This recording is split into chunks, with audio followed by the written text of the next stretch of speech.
Mercredi 2 avril 2025, Laurent Luyat était l'invité de Télématin pour faire la promotion de son documentaire Les années 80, une génération de tubes. L'animateur a été ému aux larmes par une archive diffusée dans la matinale avec sa mère. Powered Building. Écoutez cet article, je me suis dit que je n'allais pas pleurer.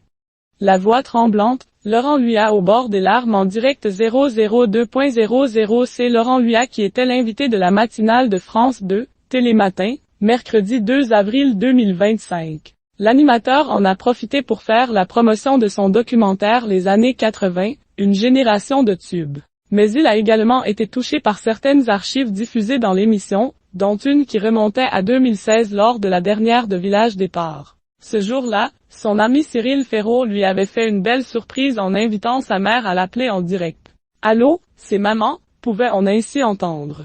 Immédiatement, Laurent Luyat avait fondu en larmes. « Je me suis dit que je n'allais pas pleurer. »« Bonjour maman », avait-il répondu, soutenu par l'actuel animateur de Tout le monde veut prendre sa place. Je sais à quel point l'émission te tient à cœur et que c'est un déchirement de la voir s'arrêter. Cette émission t'apportait tant de joie, à ton public et à toute ton équipe aussi, avait poursuivi la mère de l'animateur qui peinait à reprendre ses esprits. La mère de Laurent Luyat est décédée en juin 2024 près de 10 ans plus tard. En revoyant ces images, Laurent Luyat était encore très ému par ce souvenir. C'était la dernière de Village Départ et la première fois que ma maman intervenait comme ça à l'antenne. Je ne m'y attendais pas du tout. C'est Cyril Ferraud qui m'a fait la surprise et c'est un beau souvenir. Merci beaucoup franchement, a-t-il réagi en retour plateau avec la voix tremblante. S'il semblait être encore très ému, c'est parce que sa mère est décédée il y a seulement quelques mois. Le 4 juin 2025, sur ses réseaux sociaux, il avait révélé la triste nouvelle.